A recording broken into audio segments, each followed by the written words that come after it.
Hello, hello. So today we're going to be looking at the Strike Noir Gundam. I know he doesn't look exactly how he does out of the box, but that's simply because I've painted this guy and I gave him slightly different colors. This is a 1/100 master grade, so the engineering and mechanism, the articulation, all of that is absolutely fantastic on this guy. Now the thing is, you'll notice the biggest difference is that instead of having a black inner skeleton, I've given him silver, and instead of having the gray armor parts over here and over here, I've given him something slightly different. Now I can't call it golden, and I can't call it something else. It's a very unique color. I haven't seen it before, but it looks fantastic. Main reason is I was going to go with the typical color scheme of the Gundam, with all these parts being gray, but the spray can that I was going to use kind of bust, so on a couple of parts, and you can see it over here and a little bit on the back over here, the gray completely screwed up, so I had to go over it and do something else.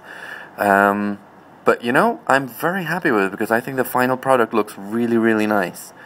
I don't know too much of a history of this Gundam. I know he was in an OVA with the other Gundam. I'm forgetting the name, even though I looked it up 5 minutes ago. I'll write it somewhere here on the video.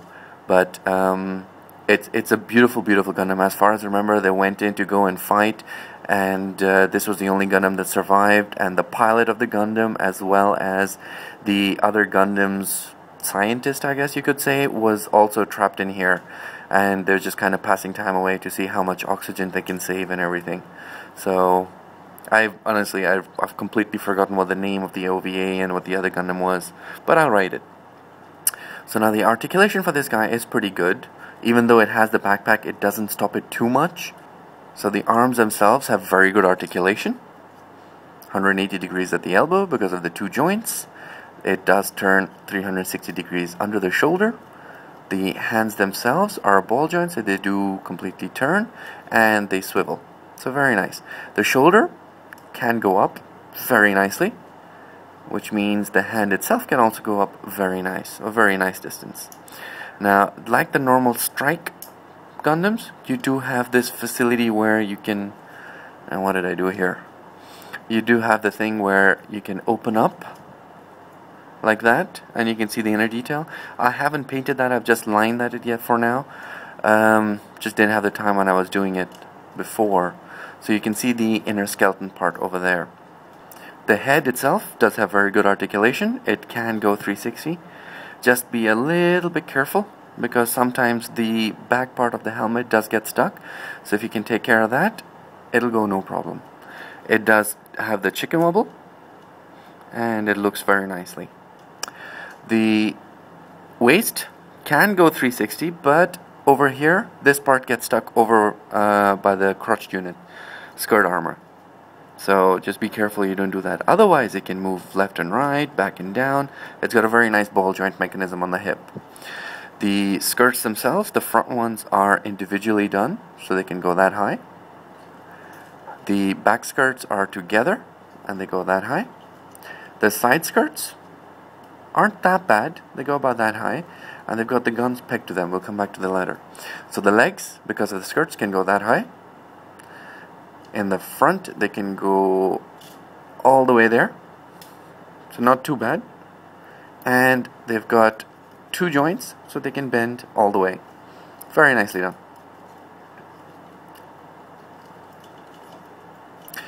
The feet, again, are on ball joints. So if you just kind of move the skirt armor out of the way, you can see they go down very nicely.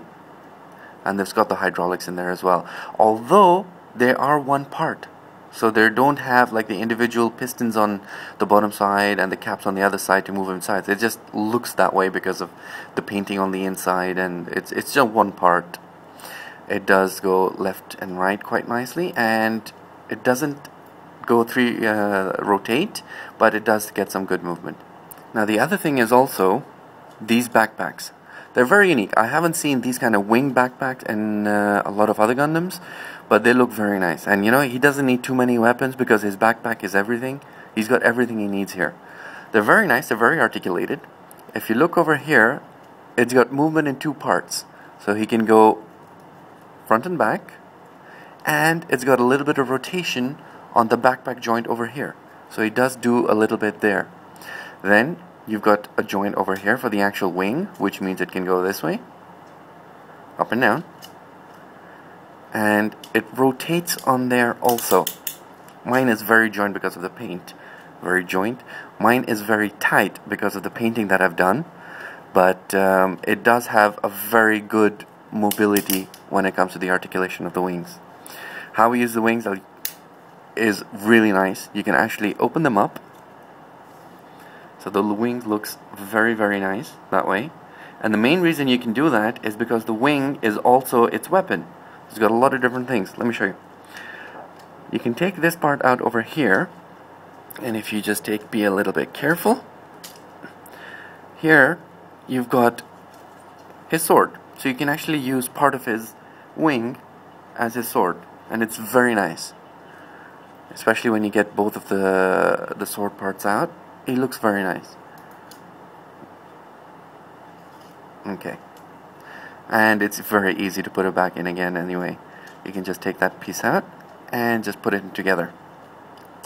Now there's a lot of firepower on the wing as well. The way you can do it is if you just take that part out, fold them out this way, and then using this you can actually fold it here. This you can fold here, and this bottom part of the wing you can actually take out, because as you can see there's a little joint and hinge there. This itself is articulated, which you can move, and you've got a beautiful, beautiful fire weapon on this wing itself. So for the actual paints that I've used over here, to start off all the little yellow pieces, I have used one of the generic brands that I can get over here from like a Carrefour or a Géant or something. They're actually very cheap, and some of them are very nice colors. I use the yellow for all the little yellow parts, and I have a second one which is the silver. This is called King Spray Paint, but you know, actually in the end this has come out to be very, very nice.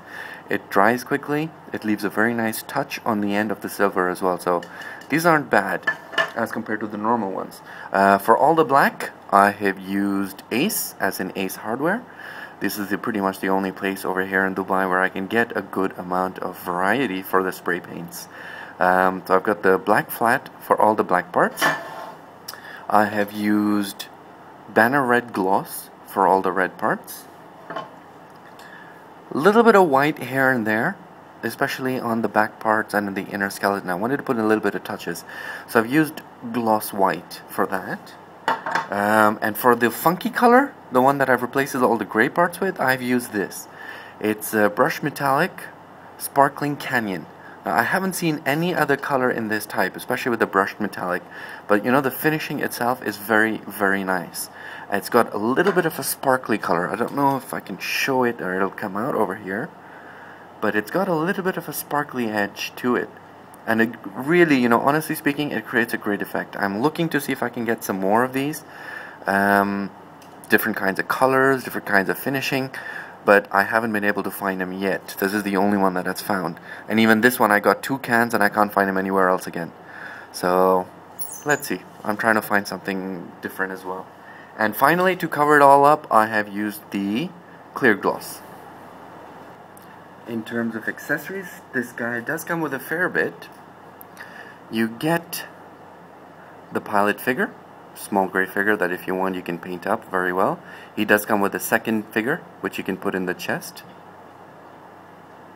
In terms of guns, you get a lot of big guns.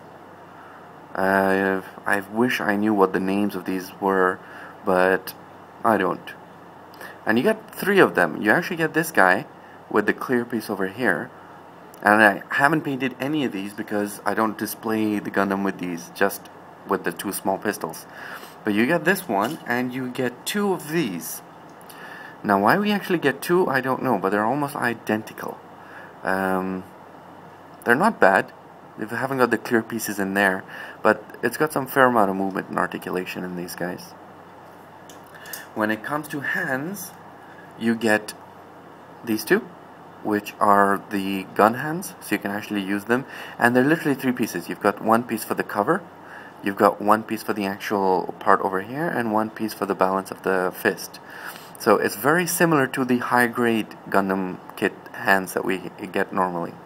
So you've got the ones like this, one left, one right for the guns. You've got two which are closed fist, so for punching or for holding the beam sabers. And you get two open hands. Now these are going to be used for a lot of different things, for posing and everything. Now one thing I don't normally do is you actually get the wire. So with the wire, you know, you can actually attach the wire with the effect bits to the feet. Goes in at the back of the heel there. You can actually do it over here, and you can do it with the open hands. And finally, we do have these pistols here, which he can store on his side skirts. These are my favorite ones. These ones are the ones I've actually painted and give it a little bit of detail. So these are the ones I normally have him displayed in. It's got a little bit of detail, and I've painted a little bit. I still need to learn how to do the finer detail painting properly. But this one goes in very nicely in his hands, and this is what I normally use to display him with. It does have a little bit of a gap there, but unfortunately there is no peg in the hand. So it's literally just friction that we use to hold him in.